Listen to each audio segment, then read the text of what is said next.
everybody. Yes, my name is Stuart Schlossman of MS Views and News. I'm the president and founder, and we wanted to welcome you all here today. We are going to be doing a new type of program, and we are having 3 speakers. We have Jeff Siegel, who's a personal trainer. We have Kathleen Smith, who is going to be speaking about cognitive challenges, cognitive training, and cognitive therapies. And then, for all of you that already know, we got Dr. Legank that's going to be here, and he's going to be speaking about an overview of multiple sclerosis, different types of MS, shared decision-making, what makes a comprehensive healthcare team, and so much more. I can't wait for you all to listen to this. And by the way, before we begin, I want you all to know that we were sponsored by Sanofi-Genzyme and Celgene, and let's give them a round of applause. So, Kathleen Smith, here she comes. Kathleen has a master's degree in speech-language pathology and has worked as a, what's an SLP? Speech-language pathologist for 24 years in a variety of settings, primarily with the adult population. She's been working at an MS Center of Excellence for almost 4 years and assists with coordinating the MS Newly Diagnosed Clinic. She has presented at the International MS Cognition Society in the past, and let's welcome Kathleen Smith. She got a big role to fill here.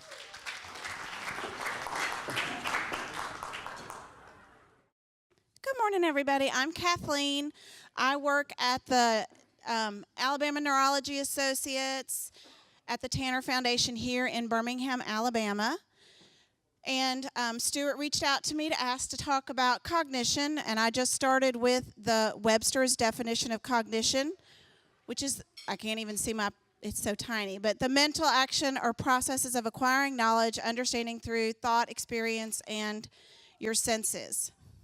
So what does that mean? Cognition is thinking, understanding, learning, remembering. And Stuart has said several times, I can't remember this. He said he has CRS because he can't remember stuff. A lot of people with MS, they say up to 65% of people with MS have cognitive issues at some point in time during the disease process. It's going to be worse during a relapse than in your day-to-day function. So when you're experiencing more difficulty muscularly, you're also going to be experiencing more difficulty cognitively. And what do you do during the day that requires cognition? Absolutely everything you do all day long requires cognitive function. Right now, sitting here listening to me and trying to ignore them requires a lot of cognitive ability. They're actually making it a lot more difficult for you because of their noise, which is very unfortunate, but we're going to just power through. The biggest challenge is knowing what your underlying problem is with cognition, because everybody has cognitive issues sometimes. Those days that you're more fatigued, you're experiencing a little bit more pain, you didn't get a good night's sleep, you're going to have more cognitive issues without any disease. If you're in a lot of pain for whatever reason, you're going to experience cognitive issues, period. Because your brain has a difficult time doing more than one thing at a time, period. If you're fatigued, which if you have MS, you experience that quite a bit, especially at this time of the year, your brain, again, is trying to do more than one thing at a time. So you need to figure out what the underlying cause is. How do you find that out? You can go to a neuropsychologist or a neuroscientist or a speech-language pathologist that has experience with multiple sclerosis and cognition. That's not super easy to find. In the Birmingham area, there's me and a couple of others. If you're in the outlying areas, you really need to question when you go see a speech-language pathologist, because you need to make sure that they have higher level cognitive testing, because a lot of speech-language pathologists will have cognitive testing, but it might not be at the intensity that you would need to really let them know what your deficits are. Because For me, it's very important to know what your strengths and your weaknesses are so we know where to go. There's a list of tests used for the assessment of cognition. BICAMS, which stands for the Brief International Cognitive Assessment for MS, includes a series of 3 tests. It's kind of the gold standard for research, and like our MS newly diagnosed clinic, we always give these tests. And they give me information for me to know what your strengths and weaknesses are. There's a list of other tests that you might be given by a speech-language pathologist, Neuro Psychologist, or neuroscientist. The biggest problem I've had with people that go to neuropsychologists and neuroscientists are they're great at testing, and they'll give you your test results. But you don't know where to go from there. You're like, okay, thank you. You don't know what that means. All of the tests that are given are based on your age and your education level. Because somebody in their 20s should do better than somebody in their 40s or somebody in their 50s. It's just the way the world is, unfortunately. The older you get, the harder it is to do some things. But the tests are based on that. So when you're tested and they say, oh, you have a deficit in this area, it's for somebody who is your age, who went to college or didn't go to college. It is broken down into that for you. So if they know this is specific for you, this isn't the general public, this is you, period, end of story, which is important for you to know, okay, this is my problem, this is what I need to do to fix it. Once you have the tests, I usually have people come back because it's an hour long at least of the tests. They're getting louder. And by the time you're done, you're usually exhausted. Just as if you stood up here and did an hour-long exercise with Jeff, at the end of it, you'd be tired. An hour-long cognitive testing, you are spent. And when you come to our MS newly diagnosed clinic, you've already had an hour with the physical therapist, an hour with the occupational therapist, and an hour with me. Not necessarily in that order. But so you're spent. You've spent 3 hours working your brain and working your muscles. So I have people come back to see me a second time at minimum, and we break everything down into what their problems are. And there's a list of things that we check out: memory, processing, word finding, attention, executive functions, and abstract reasoning. So attention and memory cannot operate without each other. If you cannot pay attention, you cannot remember, period. So there are times with people that what we work on is focus and attention. Because if you can't pay attention, you're not going to remember what people say. Just like it's so much harder for you to pay attention to me when they get louder, because your brain is trying to put them in the background and put what I'm saying in the foreground. Attention is the mother of memory is another quote that I just love. There's different types of attention. Selective attention is what I've talked about several times, paying attention to me and ignoring something else. And that's why I have those 2 colors up there. The blue is not blue. It's a Stroop test. It's one of the ways they'll test attention to see if you can tell me what color the word is, not the word that's written.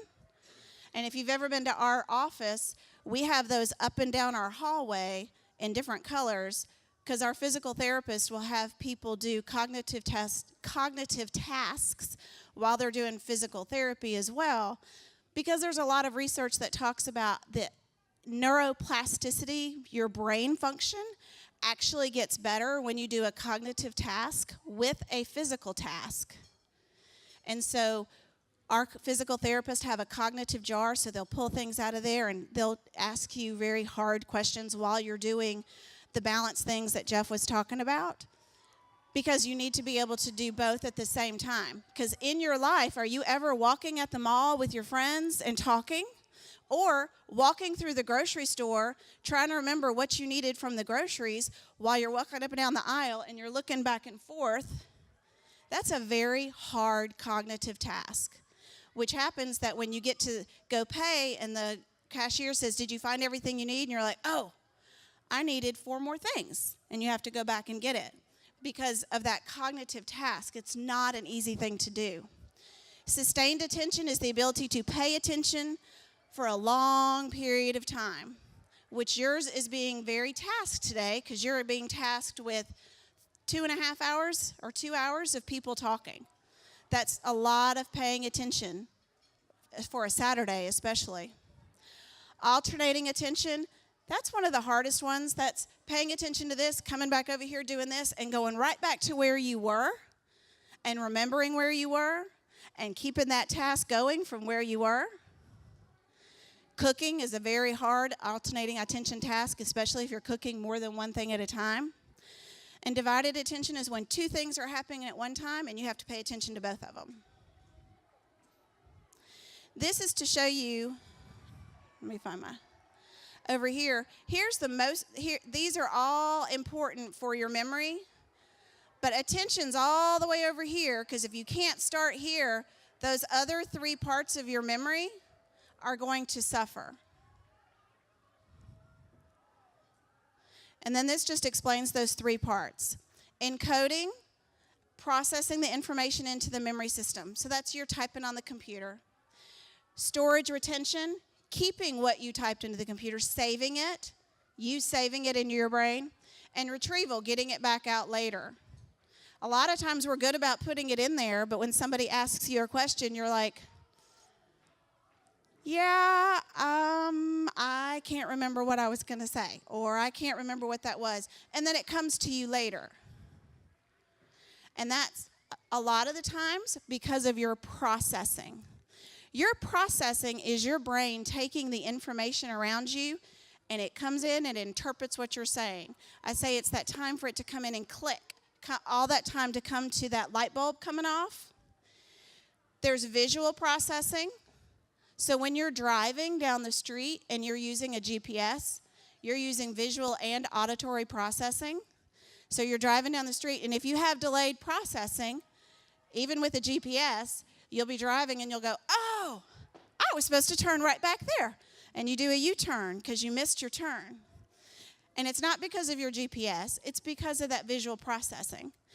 When you're driving, you are processing constantly at 50 miles an hour, where you might be driving and all of a sudden go, "Oh my gosh, that car stopped in front of you," and you slam your brakes on.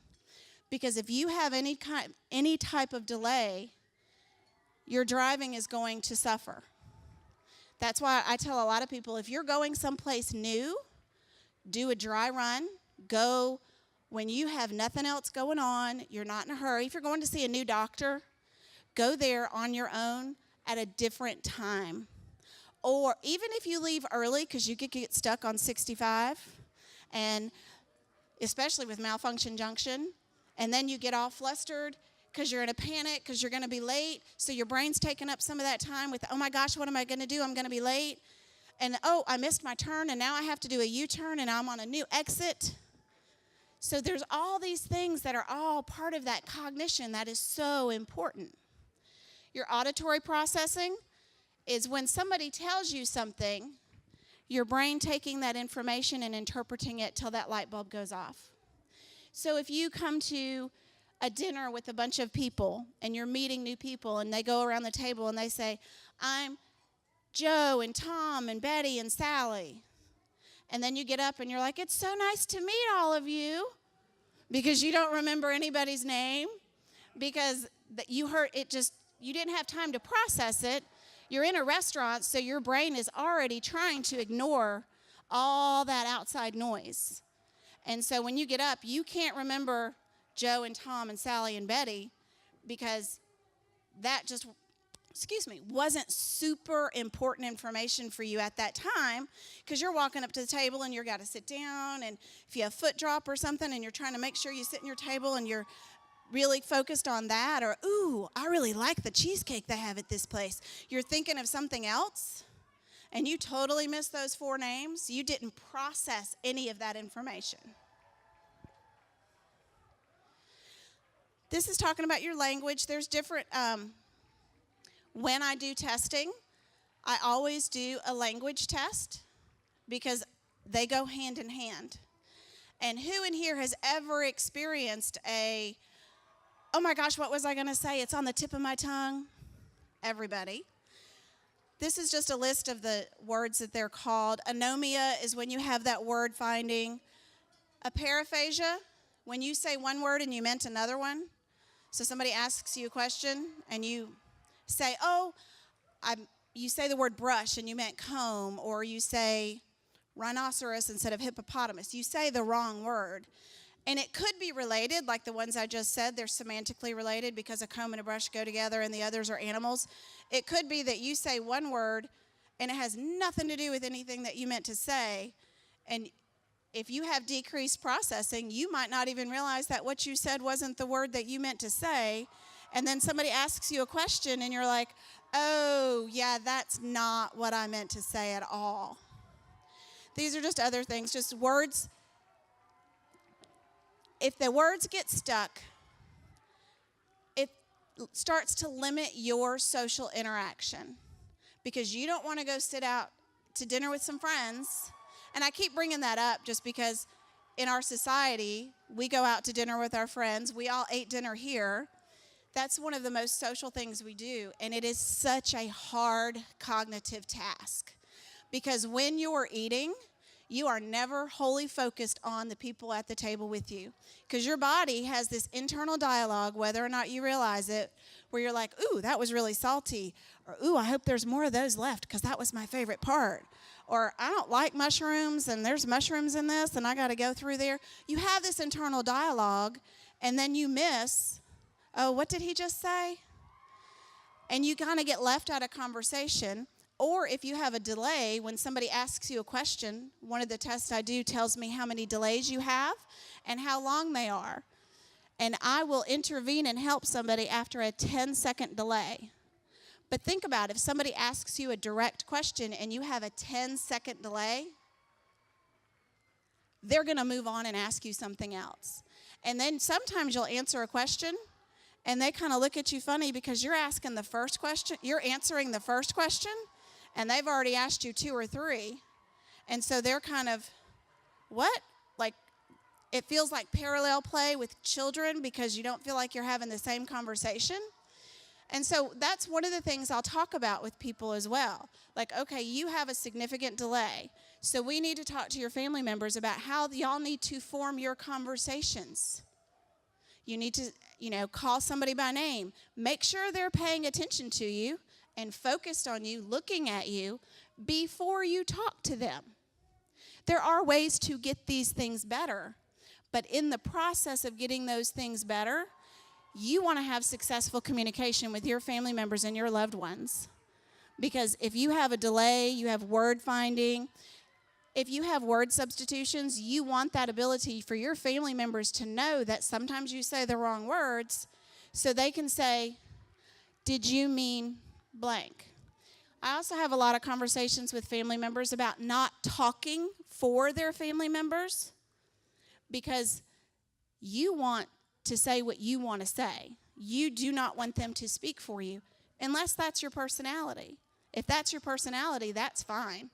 But if it's not your personality and you want to be your advocate, you want to have that conversation with your family members. I have a lot of family members that will say to me, thank you for telling them to stop doing that. Because I'll say, she wants to say what she wants to say, how she wants to say it, and you need to let her say it to whoever she's speaking to. When you go in to see your doctor, you need to have things written down of what you want to say because everybody gets kind of a little panicked when they get in there because they know they have their 15, 30 minutes with their doctor and there's a lot of things to talk about. And once the doctor comes in, your brain starts processing that information about what the doctor's saying, and you're like, okay. And then they leave, and you go, there's 4 things I forgot to ask. And then you stick your head out the door, and you're like, excuse me, can I have the nurse come back in here? Because of those things. And that's all to do with that processing and your attention because your brain is trying to multifunction. And if you have cognitive problems and you're trying to multifunction, it's not easy. And this is just You know, how much for the tip of the tongue? Wait, I know the answer. It's so close. It's so close. It's on the tip of my tongue. It's just being cheeky, tongue in cheek. Jeff said this a lot. You have to train your brain. Your brain, just like your muscles, you have to use it or you lose it. There's normal aging. Everybody has normal aging for their brain just like you do for your muscles. But you can work on it. You can get it better. The most important way is to figure out what you need to work on first. Because just like Jeff said, you're not going to start with doing those sliders with the one leg. If you start there, you're going to fall and bonk your head. With cognitive training, you have to know where your weaknesses are because you have to start and build just like everything else. If you try to jump straight to the end, you're going to be challenged, and you know what you're going to do? You're going to stop trying so hard. Because that was really hard for me to do, I'm not going to do it anymore. And then what happens is then it still continues to get harder. Because it's not, if you're having a cognitive problem, you can do things to help it. There's different apps and websites, and I put a list of them on here. I put on here one of the things, book clubs, because reading is a great cognitive task, but it's very, very passive. If you are not talking about a book with somebody afterwards, your brain processes that information differently because you don't have to remember, because you're not going to talk about it with anybody. And I tell people, if you're reading this book and your husband's not, then you just have that conversation. I'm going to tell you about my book every night at dinner. Because that way it gives you something to work towards to remember. And I tell the husband, it's very important for you to actively, even if you don't care a lick about it, for your spouse, you say, tell me about your book. Because that's going to challenge them. Puzzle books, there's a gazillion of them out there. Some of them are those what's different. So like one picture might have a cat, the other one might have a dog, those different kind of those. That's visual processing right there. That's an easy visual processing task you can do on your own. Puzzles, that's a huge visual processing. And I'm not saying go out and get a 1,000-piece puzzle, because that's going all the way to that end piece. And there's a gazillion different puzzle apps and things like that. And on the apps and websites, I just put ones on there that I recommend a lot. They all have paid, most of them have paid subscriptions. There are so many free things out there. You don't have to pay for it. Each one of these gives you about 3 to 10 things to do each day, and it changes daily. And so that way you can go in and like Lumosity gives you, I think, 7 things to do a day, and they change it every day. And some of the things might be easy for you. Doesn't mean you don't need to work on it. And it might be, I tell people to do the easy as well as the hard, because it gives you some of that self-confidence. I can do the easy as well as the hard. Some of these things are things you're gonna do and you're not gonna like. But if you don't like it, I want you to try to think about, is it you don't like it because it's hard, because of what it's challenging you to do? This is one of the most important things that I tell everybody. You can have a cognitive problem. Your intelligence is still there. You did not lose all of that education you've had. If you were a mechanical engineer, you're still a mechanical engineer. You still have that information. Your brain's working a little differently. And we might have to find which way we need to do the information. We need to work on getting that information back out. And it doesn't feel that way. And I had somebody tell me that yesterday. She goes, I don't feel like my intelligence is intact. I'm like, it's intact. It's there. We need to know where you're having trouble getting that information out so you can get it out. Your long-term memory's there. Your conversational skills are there. You could experience some word finding like I talked about, or the word substitutions, but that conversation give and take remains intact.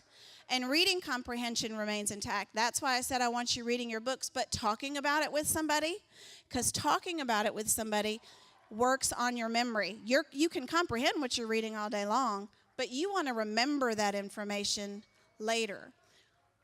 To work on your memory, to work on your cognition. That's it. Any questions? Is it good to have a baseline test done if you have MS? Yes, I'm sorry, I put my mic up. Baseline testing is so important. I had this conversation with somebody yesterday because if you have a relapse or you're experiencing exacerbation of symptoms and you go to see somebody, if they don't know what you could do before, they don't know where to help you get back to. So baseline testing, if you've never had any cognitive testing, I highly suggest you try it. Baseline testing is very important.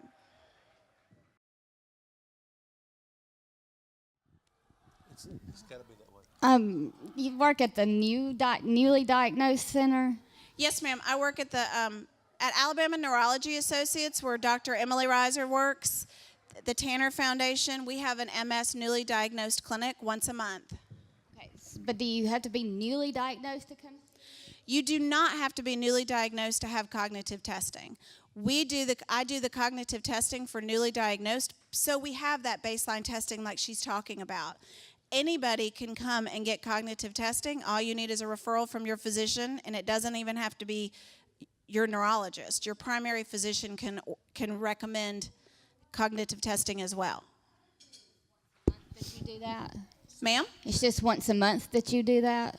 Oh, I do cognitive testing every day. Okay. Monday through Friday, 8 to 4. I work at the Tanner Center, yes, ma'am. But I'm there all the time. I do cognitive testing. There have been some days when I've done it about 7 times in one day. My question is, I'm a good self-diagnostician, and the television just tells you everything you want to know about all your symptoms.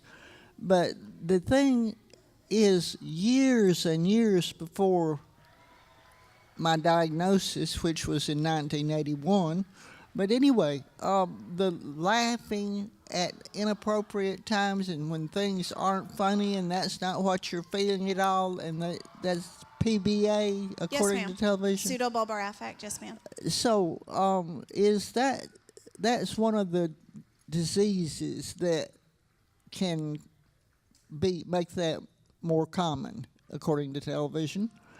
So what can you do for that, or is there anything to do for that? For PBA, there is a medication on the market for that you would have to talk to your physician about. They start you off with taking it 1 time a day for 7 days, and then they up it to twice a day. But there is a test that your doctor can do, and I actually do this at the Tanner Center.